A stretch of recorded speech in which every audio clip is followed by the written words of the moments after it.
Nunca pensé que un simple clic en Facebook terminaría siendo la gota que rompiera todo. A las 7:42 de la mañana del Día de la Madre, me llegó la notificación. Mi hija había subido una foto en la que sonreía entre los brazos de su suegra, con la leyenda, para la mujer que siempre ha estado para mí.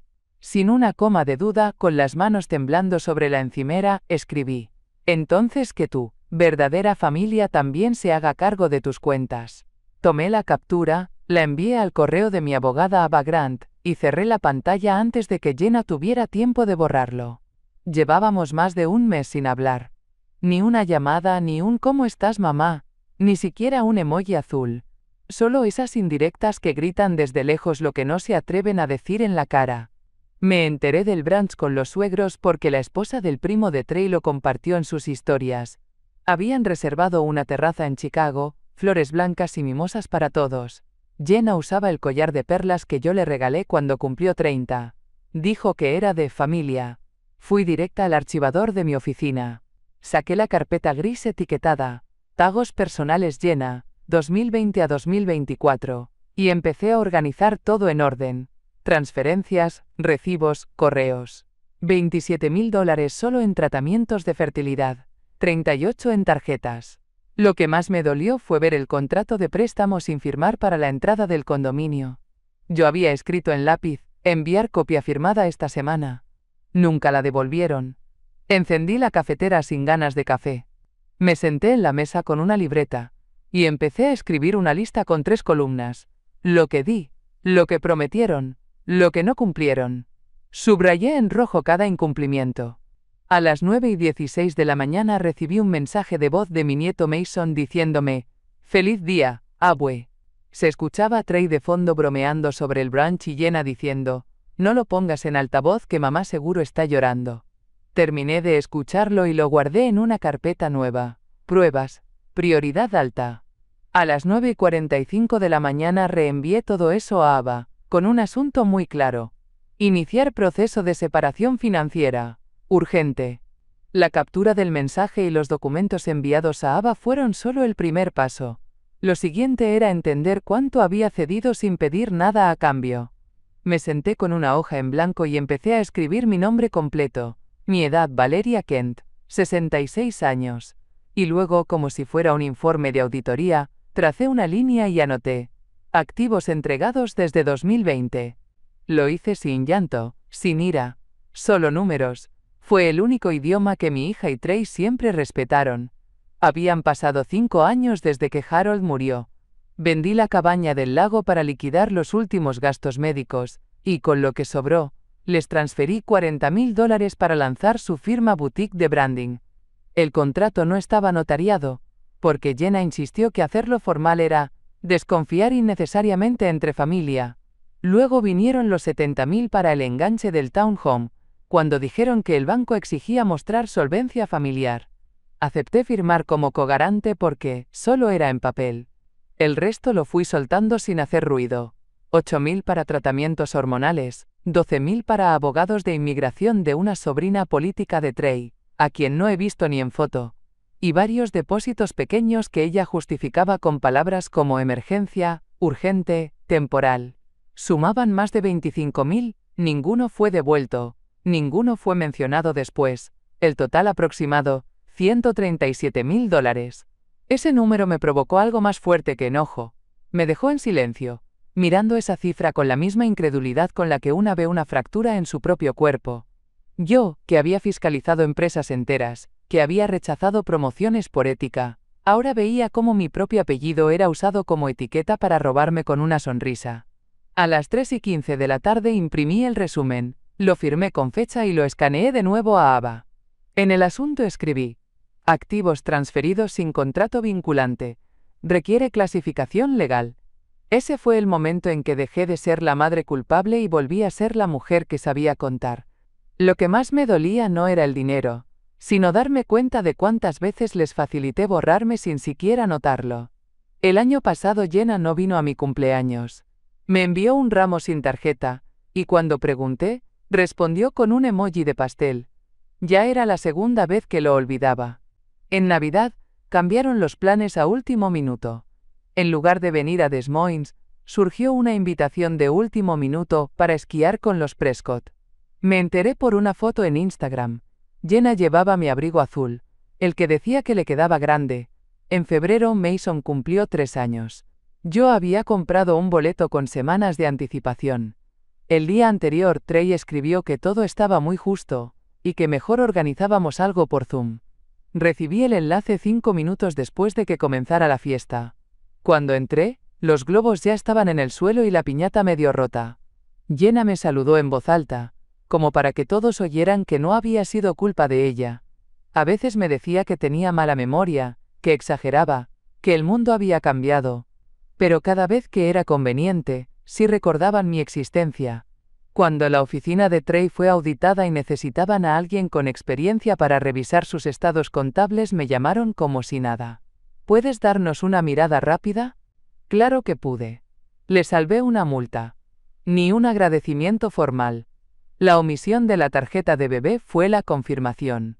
Jenna envió anuncios por correo a más de 50 personas, incluyó a los padres de Trey, a sus tías de Carolina del Norte, incluso a una exjefa suya con quien apenas habla. Pero yo no recibí nada. Solo me enteré porque una vecina me mostró su sobre, orgullosa de haber sido incluida. A las 6:42 de la tarde envié ese detalle a Ava con el asunto. Patrón de desplazamiento. Evidencias no financieras. Y entendí que no estaba exagerando. Estaba documentando. Después de enviar las pruebas a Ava, llamé a Doreen. No para que me consuele, sino para que escuche con atención. Doreen fue mi compañera en la secundaria, y trabajó 40 años como técnica en la oficina de correos. Se jubiló hace 6 meses, y ahora colabora como asistente legal en una firma pequeña. Llegó a mi casa con una caja de escones de limón, su libreta de espiral y un bolígrafo negro con punta fina. Se quitó la bufanda, se sentó en mi mesa y dijo: «Empieza por lo que más te quema». Así que lo hice. Le conté el episodio del post del Día de la Madre. Le mostré la captura, la respuesta que escribí, el correo enviado a Ava. No se rió, no me interrumpió, no dijo lo siento, solo asentía y tomaba notas. Luego saqué la carpeta gris. Puse sobre la mesa las copias de transferencias, los correos impresos, las cartas sin firmar. Doreen revisaba cada página como si fueran documentos judiciales, porque para nosotras ya lo eran. Después pasamos a lo intangible. Las exclusiones, las omisiones, las frases disfrazadas de cuidado. Mamá, estás muy cansada últimamente. A lo mejor ya no te interesa viajar tanto. No te queremos cargar con cosas que son de nuestra generación. Doreen apuntó todo eso con la precisión de quien sabe que las agresiones suaves también se prueban. Cuando terminé, ella preguntó algo que nadie más me había preguntado en meses. ¿Y qué necesitas probar exactamente? La miré un segundo y respondí sin vacilar. Que no fue un malentendido. Fue una estrategia. Ella levantó una ceja. Entonces vamos a documentarlo como tal. Antes de irse, me dejó una hoja con tareas. Conseguir copia del contrato de la venta de la cabaña. Reunir correos donde Jenna hablara de inversión o promesas. Y buscar si existía algún poder firmado a favor de ella. Mañana es miércoles. Si entregamos todo el viernes, Ava puede presentar una primera solicitud de informe financiero el lunes. Asentí. Ya no era solo una madre herida. Era una parte interesada con pruebas en desarrollo. Doreen se llevó una copia de todo. Yo me quedé con el inventario y un cuaderno nuevo donde decidí registrar cada paso, cada gasto, cada silencio que había costado más que un cheque. Comencé esa misma noche con la línea más dolorosa. Transferencia no condicionada, agosto de 2020, $137.000. Luego dividí el monto, $40.000 para lanzar su empresa. Estudio KIT, que en ese entonces era solo un nombre en una carpeta de Drive. Jenna insistió en que era una inversión, no un regalo. Hablamos incluso de ponerme como socia silenciosa, pero al final lo dejamos, para más adelante. Nunca hubo contrato. Solo una promesa verbal en una terraza con 2 copas de prosecco. $70.000 para el enganche del townhome. Recuerdo la llamada. Jenna lloraba. El banco les exigía demostrar fondos líquidos en 24 horas o perderían la propiedad. Me mandaron el número de cuenta con una carita triste y la frase: si no fuera urgente, no te lo pediríamos. Transferí el dinero en cuanto colgué. Ella me prometió que me agregarían como copropietaria temporal. Revisando los papeles esta semana, confirmé lo que temía. Nunca me incluyeron. Mi nombre no aparece en ninguna escritura. Los 27.000 restantes los fui desmenuzando en 12 líneas separadas. 1.200 aquí, 3.000 allá. Tratamientos de fertilidad, cuentas médicas, asesoría legal para la disputa de nombre comercial que tuvieron con otra firma. Todo fue informal. A veces me decían te lo reembolsamos el mes que viene. Nunca llegó ese mes. En el banco aparecen como transferencias personales. No hay forma de reclamar nada sin un argumento legal. A las 10:18 de la noche, escaneé el cuaderno y lo envié a Ava. En el correo le pedí que preparara una carta de solicitud de estados financieros. Agregué en el asunto: fondos entregados bajo la figura de adelanto patrimonial no formalizado. Posible abuso de confianza. Cerré la computadora, bajé las luces, y me permití 15 minutos de rabia muda. No más. La primera bandera roja apareció en marzo, disfrazada de una llamada corta desde un aeropuerto. Jenna decía que tenía poco tiempo antes de embarcar. Estaba cuidando a Mason por videollamada mientras él me mostraba su nuevo rompecabezas de dinosaurios. Jenna habló rápido, como quien lanza algo sin importancia. Mamá, ¿te importa si usamos tu dirección para unos papeles del trust familiar? Es solo para efectos fiscales. A los inversionistas les da más confianza ver una dirección estable. No entendí bien de qué se trataba, pero la palabra trust sonó inofensiva en su boca. Dije que sí, sin preguntar más, mientras animaba a Mason a encontrar la pieza del cuello del Diplodocus. Colgó en menos de 2 minutos. No me envió copia de los documentos. Ni me explicó quién más aparecía. Supuse que se trataba de uno de esos arreglos corporativos que las nuevas generaciones usan para proteger activos o deducir impuestos. Yo también firmé varios fideicomisos cuando trabajaba como auditora. Pero nunca sin leer. Pasaron días sin novedades, hasta que a finales de abril empecé a recibir correspondencia a nombre de algo llamado Kent Family Holdings Trust. Al principio pensé que era una estafa, de esas que usan apellidos comunes para pescar información. Pero cuando abrí uno de los sobres, vi mi nombre impreso como firmante solidaria. La dirección era la mía, sí, pero el resto, los beneficiarios, el objeto del trust, las firmas, eran completamente ajenos. Jenna no aparecía como fundadora, Trey tampoco. Solo un despacho jurídico de Chicago y un administrador financiero, que nunca había escuchado nombrar. Guardé la carta en una carpeta plástica y tomé fotos de todo.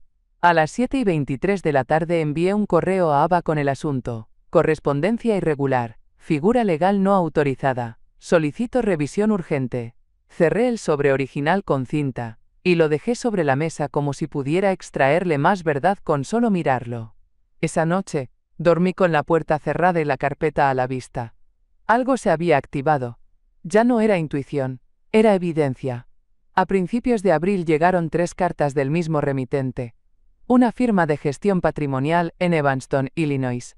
No estaban dirigidas a mí directamente, sino a Kent Family Holdings Trust. Pero como usaban mi dirección y venían con el sello de documento confidencial, las abrí. Las primeras 2 eran rutinarias: estados de cuenta, términos legales, advertencias de no compartir con terceros. La tercera, sin embargo, me dejó helada. En la segunda página, bajo una cláusula llamada respaldo fiduciario, mi nombre aparecía como garante secundaria de obligaciones fiscales, en caso de incumplimiento por parte del titular primario. Esa frase sola bastó para que se me secara la boca. Leí todo el documento 3 veces, con la calculadora en mano. Si ese trust llegaba a presentar pérdidas, por inversiones mal hechas o movimientos ilegales, yo figuraba como respaldo de seguridad. No solo no había autorizado nada de eso, ni siquiera sabía quién había colocado mi nombre ahí. No existía ninguna firma manuscrita mía, pero sí un campo con firma electrónica en archivo. Y el domicilio, el mío, con código postal y todo. Me puse los lentes viejos y revisé la letra chica. Descubrí que el documento se había generado desde una dirección IP de Chicago, 3 días después de aquella llamada de Jenna desde el aeropuerto. Ella no mencionó ningún compromiso económico. Solo dijo que era para mostrar dirección de respaldo. El término respaldo ahora tenía otro peso. A las 10:11 de la mañana del día siguiente, llevé el sobre original, los 3 documentos y las copias escaneadas al despacho de Ava. No pedí cita. La recepcionista la llamó de inmediato y me hizo pasar. Sobre la mesa de vidrio, Ava los revisó uno por uno y solo preguntó: ¿Le diste autorización expresa para usar tu nombre en este documento financiero? Negué con la cabeza. Ella asentó. Entonces tenemos un caso claro de representación fraudulenta. 5 días antes del Día de la Madre, Jenna llamó sin saludo previo. Solo preguntó si estaría disponible durante el verano. Pensé que me invitaba a algún viaje, alguna escapada con Mason. Pero no. Lo que necesitaban era niñera. La nani está fuera por licencia de salud mental, dijo como quien comenta que se fue de vacaciones. Y Trey y yo tenemos el calendario lleno de clientes. Hizo una pausa breve, luego añadió: necesitamos a alguien que esté all in. All in. Como si cuidar a un niño de 3 años fuera una inversión de capital. Como si yo no tuviera agenda, cuerpo, edad o límites. Le pregunté cuánto tiempo estaban considerando.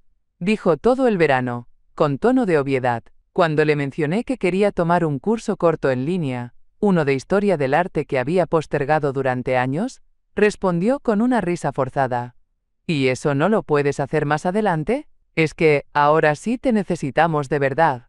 La palabra ahora me golpeó más que su falta de gratitud. Ahora significaba cuando ya no hay otra opción. Ahora, porque les conviene, no porque me valoran. No dije que no, pero tampoco dije que sí. Solo corté la llamada diciendo que lo pensaría. Después me senté en la cocina, frente al calendario de la pared, y marqué con marcador rojo los 3 meses de verano. No como recordatorio, sino como advertencia visual de lo que estaban intentando robar: mi tiempo. Ese mismo día, imprimí un correo que Jenna me había enviado en 2021 donde hablaba de crear su propio estilo de maternidad sin interferencias generacionales. En ese momento lo tomé como una frase moderna, sin malicia. Ahora lo vi por lo que era: una estrategia para dejarme fuera emocionalmente, pero disponible logísticamente. A las 4:42 de la tarde adjunté el correo a la carpeta digital Exclusión con aprovechamiento. Se la reenvié a Ava con una sola línea: quieren mi tiempo como activo pero no mi presencia como madre. La tarde del Día de la Madre fue aún más brutal que la mañana. Mi respuesta en el grupo familiar había corrido como pólvora. Primero vino el silencio. Luego, el juicio. Trace Brother, ese que siempre se burla de todo con aire de superioridad financiera, fue el primero en reaccionar. ¡Wow! ¡Qué tóxico todo esto! No era necesario. A eso le siguió una cadena de mensajes pasivo-agresivos, gifs de flores, frases recicladas de Pinterest, emojis de corazones rotos. Nadie preguntó cómo estaba yo. Solo les molestó que interrumpiera la armonía digital con una verdad inconveniente. A las 5:17 de la tarde, Jenna me escribió por privado. Su tono era el de quien cuida a una paciente confundida. Mamá, creo que malinterpretaste el post. No era excluyente, era solo simbólico. No quiero que te sientas mal por algo que claramente fue un gesto bonito. Luego, sin dar tiempo a réplica, soltó la frase que me heló más que el resto. Tal vez deberías descansar un poco antes de responder en redes. Estás muy reactiva últimamente. Muy reactiva. Como si mis decisiones fueran síntomas. Como si mis límites fueran brotes emocionales. Ni una disculpa. Ni una explicación por los mensajes borrados. Ni por el uso de mi nombre en documentos legales. Ni por la exclusión reiterada. Solo una evaluación clínica envuelta en ternura falsa. No respondí. Abrí mi bloc de notas y anoté textualmente cada frase. Luego copié la conversación en PDF, guardándola bajo el nombre Tratamiento Condescendiente -12 de mayo. Lo importante ya no era ganar argumentos. Era construir el archivo completo, para que cuando el momento llegara, y llegaría, no quedara duda de cómo se había tejido esta exclusión. Esa noche no cené. Abrí la bandeja de entrada, revisé mis correos con Ava y marqué los pendientes. Luego me serví un té fuerte y lo tomé sentada en el comedor, sin luz, sin ruido, solo con una idea fija. No estaban esperando que explotara. Estaban esperando que me apagara sola. A las 9:40 de la mañana de la noche, con la casa en silencio y la bandeja del correo vacía, abrí una nueva carpeta en mi escritorio. Protocolo de separación, Jenna Kent. No lo hice como una madre herida. Lo hice como lo habría hecho en mi tiempo como auditora. estableciendo categorías, fechas, pruebas adjuntas y responsables de cada documento. Creé 5 subcarpetas: transferencias sin contrato, correspondencia excluyente, uso indebido de nombre, poderes revocados, promesas incumplidas, cada uno con su propio registro. Guardé copias de los correos del banco, las cartas del trust, las solicitudes sin respaldo formal. Agregué capturas de pantalla con las fechas visibles, anotaciones de llamadas y los fragmentos de audio que conservaba por costumbre. Mensajes de voz donde Jenna me pedía discreción, o me aseguraba que todo quedaría claro más adelante. Esa frase se repetía como una especie de contraseña para cada abuso. A las 10:16 de la mañana escribí una nota interna. Jenna no actúa por olvido sino por diseño. Construyó su independencia a base de mi disponibilidad. Ahora que establezco límites, responde con duda, culpa o silencio. Subrayé 3 veces la palabra diseño. Porque eso era. No había nada improvisado. Solo una secuencia cuidadosamente ejecutada para mantenerme útil pero invisible. Cuando terminé de cargar los archivos, redacté un correo dirigido a Ava con el asunto. Inicio de separación estructurada. Solicito plan de acción escalonado. Incluí un índice con los archivos adjuntos, señalando lo más urgente: revocación de poderes, verificación del trust y carta formal de cese de soporte financiero. Apagué la computadora a las 10:48 de la mañana. Me preparé un té, el segundo de la noche. Esta vez no lo tomé en la cocina. Me senté en mi habitación, con la puerta entreabierta, como si el aire frío pudiera llevarse lo último que me quedaba de culpa. Había terminado el inventario. Lo siguiente era reclamar lo que me pertenecía: tiempo, respeto y silencio donde antes solo había ruido. El lunes a primera hora fui al banco. Llegué 20 minutos antes de que abrieran y fui la primera en la fila. Llevaba mi carpeta de documentos y una carta redactada por Ava con instrucciones claras. Revocar el poder notarial que Jenna me había hecho firmar durante su segundo intento de fertilización in vitro. En ese entonces dijo que era por si algo salía mal en el procedimiento, y que era solo para temas médicos. Avergonzada por su vulnerabilidad, firmé sin revisar. Hoy sé que ese documento le daba acceso a todas mis cuentas corrientes, certificados de depósito y línea de inversión pasiva. Un poder amplio, legal y en silencio, que ella jamás usó directamente, pero que le daba libertad para decidir sobre lo mío. La asesora bancaria me pidió una identificación y leyó la carta. Me miró con esa mezcla de respeto y lástima que suelo evitar. No hice comentarios. Solo pregunté cuánto tardaba en hacerse efectiva la revocación. Inmediato, señora Kent, respondió. Me entregó un comprobante con sello electrónico y una copia física. Luego me ofreció la opción de trasladar mis fondos líquidos a una cuenta nueva, bajo custodia fiduciaria. Acepté sin titubear. Llamé a Ava desde el estacionamiento. Está hecho. Ya no tiene acceso. Ella pidió que escaneara los comprobantes y los enviara esa misma tarde.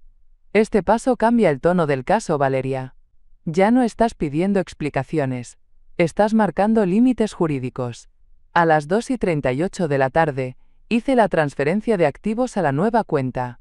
Un fondo de inversión conservador, gestionado directamente por el despacho legal. Quedaba fuera del radar inmediato de Jenna y su equipo. Esa noche, rompí la tarjeta secundaria que le había entregado hace 3 años, cuando dijo que necesitaba una línea de respaldo por si algo pasaba con su banco.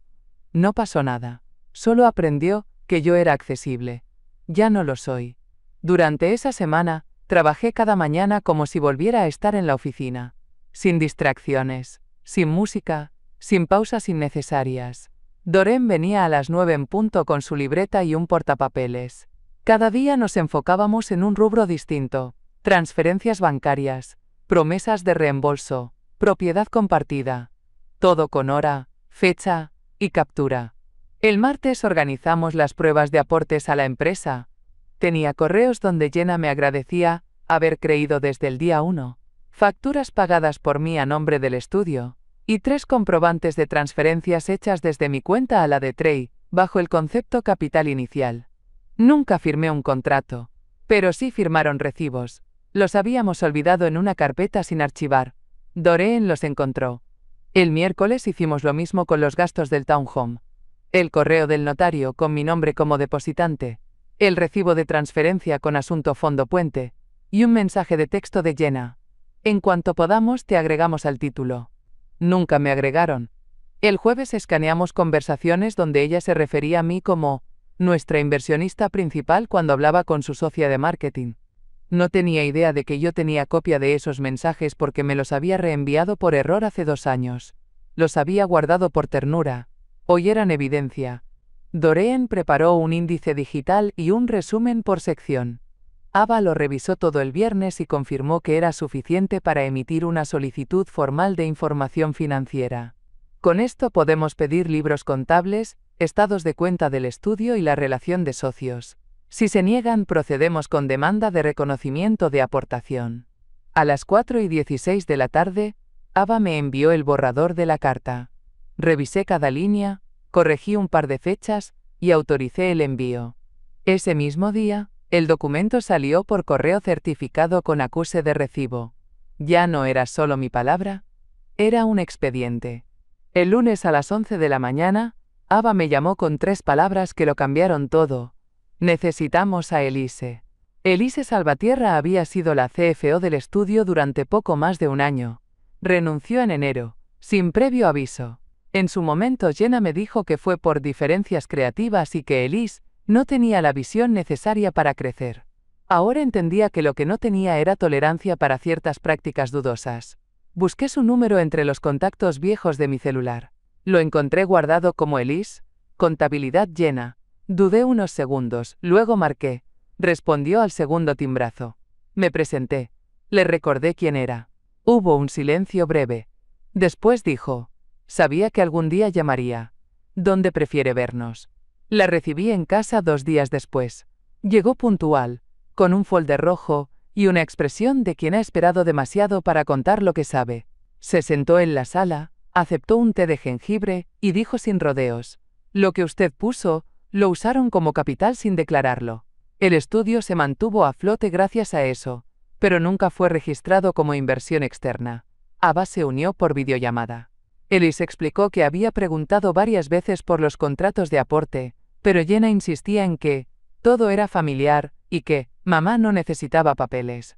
También reveló que parte del dinero se había desviado a una cuenta secundaria, a nombre de Trey, para gastos personales de representación.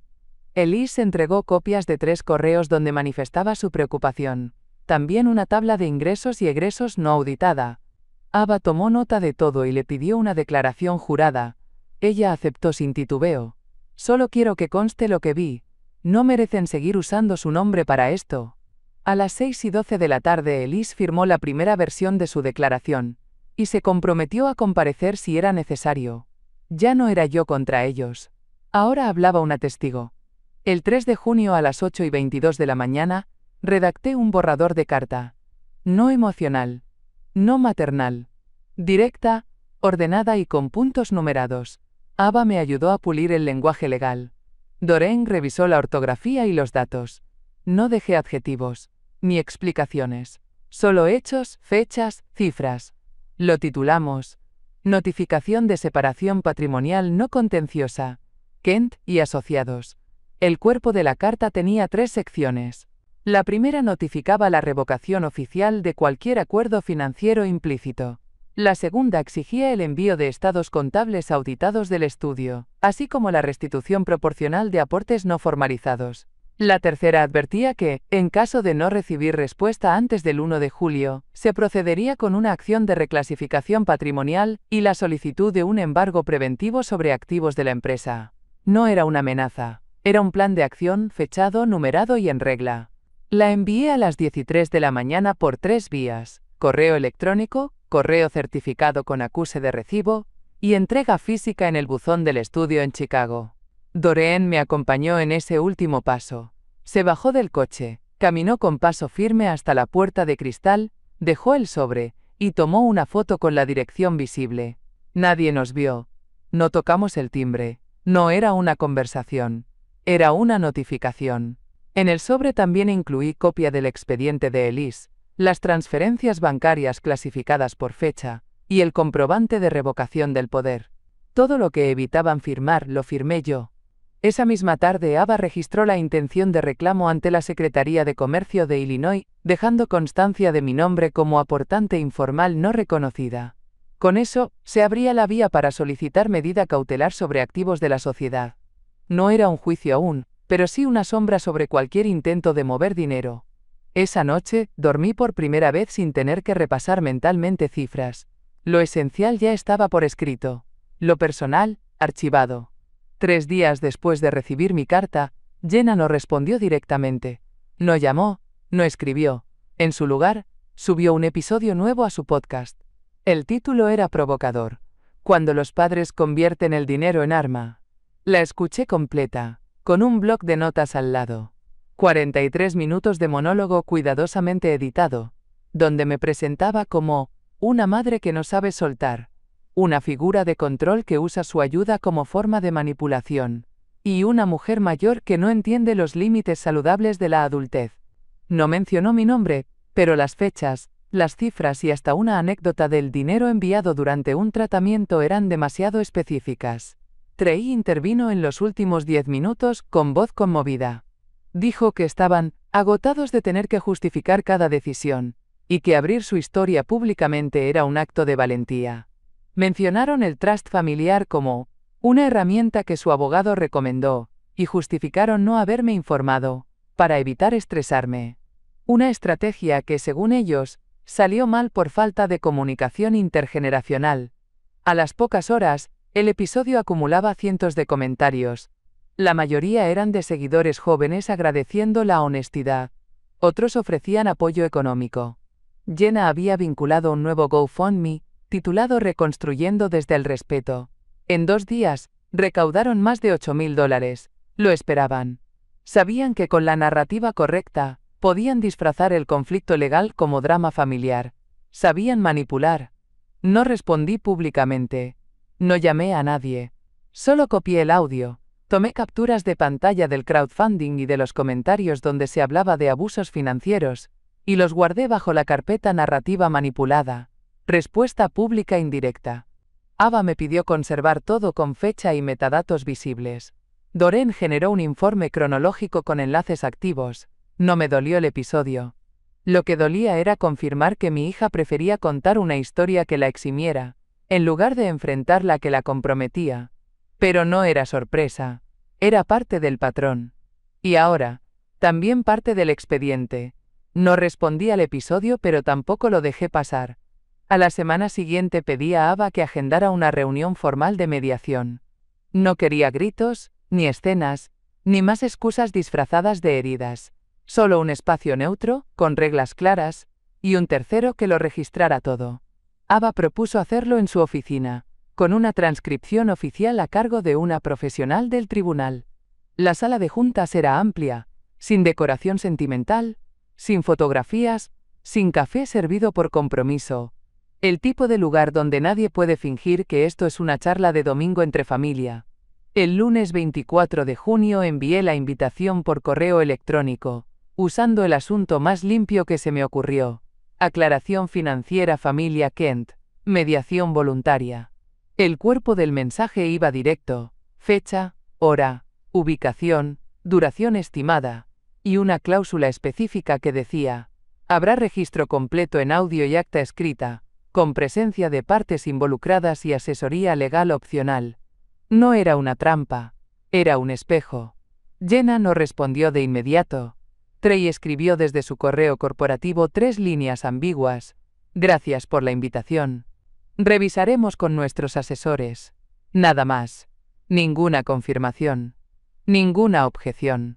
Ava me recomendó prepararme como si fueran a asistir. El martes imprimimos las tablas financieras, los comprobantes de transferencia, el testimonio de Elise firmado, y los documentos del banco que confirmaban el cambio de titularidad. Doreen ordenó todo en carpetas idénticas, una para cada parte, una para el acta oficial, y otra sellada para presentar en caso de escalamiento. El viernes por la tarde enviamos un segundo recordatorio. Fecha, viernes 28 de junio. Hora, 10:30 de la mañana. Duración estimada, 90 minutos. Asunto, clarificación patrimonial entre partes con vínculo legal y afectivo. Nada más. sin calificativos, sin súplicas. Una cita con hora fija y consecuencias si no se presenta. El viernes 28 de junio llegué a la oficina de Ava 15 minutos antes. Llevaba ropa sobria, sin maquillaje, y la carpeta azul con cada documento numerado. No me temblaban las manos. Jenna y Trey llegaron justo a las 10:29 de la mañana. Sin saludo, sin contacto visual. Se sentaron frente a mí en la mesa de vidrio. La taquígrafa del tribunal activó la grabadora, dijo la hora en voz alta y pidió a todos que se identificaran. Ava tomó la palabra y abrió con una frase precisa. Esta reunión tiene como fin documentar la participación financiera de la señora Valeria Kent en las actividades patrimoniales y comerciales de los señores Kent Prescott, así como formalizar la desvinculación solicitada. Yo no dije nada. Solo deslicé hacia el centro de la mesa una carpeta delgada con separadores. La abrí sin apuro y mostré primero la tabla de aportes, con fechas y montos. Luego los extractos bancarios, los correos de agradecimiento, los recibos de servicios pagados por mí a nombre del estudio. Después, el documento de transferencia del banco con la firma de revocación notariada. Los movimientos del trust con mi nombre sin autorización. La declaración firmada de Elise, en donde detallaba cómo mis aportes fueron utilizados como capital operativo sin registrarse formalmente. Por último, reproduje un mensaje de voz que Jenna me dejó hace 2 años. Mamá, sin ti nada de esto existiría. Tú básicamente financiaste todo. La frase quedó en el aire. Jenna cruzó los brazos. Trey no levantó la vista. Ninguno intentó negar nada. Ninguno pidió detener la grabación. Ava cerró la carpeta. La empujó suavemente hacia ellos y dijo: estos materiales han sido revisados para determinar su validez jurídica. A partir de este momento, se solicita su reconocimiento o la apertura formal de litigio por omisión. Jenna no respondió, solo bajó la cabeza y firmó la hoja que formalizaba la aceptación del proceso de separación de activos. Sin argumento. Sin acuerdo especial. Sin sonrisa. Había más poder en ese silencio que en cualquier discurso. Jenna no dijo una palabra mientras firmaba. Su letra, antes elegante y redonda, ahora temblaba apenas. Trey solo observaba el suelo. Ava revisó los papeles con calma, colocó cada copia en su carpeta correspondiente y notificó en voz alta que el acuerdo quedaba registrado como separación patrimonial voluntaria, con reconocimiento tácito de aportes no declarados. El acta quedó firmada. El proceso legal, completo. Me levanté sin prisa. Abrí mi bolso, saqué un pequeño llavero de metal negro, y tomé la llave vieja de mi casa, la misma que Jenna me pidió, por si algún día necesitaba entrar sin molestar. La dejé caer en el cuenco de cerámica blanca que había en la recepción del despacho, junto a bolígrafos y tarjetas de presentación. No dije nada. Nadie preguntó. Volví al coche con la ventana entreabierta y el aire caliente pegado al cuello. Manejé directo a la ferretería. Compré un nuevo juego de cerraduras y un juego doble de llaves. No pedí instalación. Esa misma tarde, las cambié yo sola, con un destornillador viejo y una linterna de mano. A las 6:47 de la tarde, guardé las llaves nuevas en una caja fuerte pequeña, comprada en efectivo esa misma semana. Tiré el duplicado extra al fondo del contenedor metálico del jardín, cubierto con tierra, sin testigos. No sentí alivio, sentí espacio. Por primera vez en años, cada centímetro de mi casa, de mis cuentas, de mis decisiones, me pertenecía otra vez. No tenía que dar explicaciones. No tenía que vigilar mi tono. No tenía que estar disponible. Lo único que debía hacer era vivir según mis propios términos. Y eso, a los 66, no era tarde. Era justo a tiempo.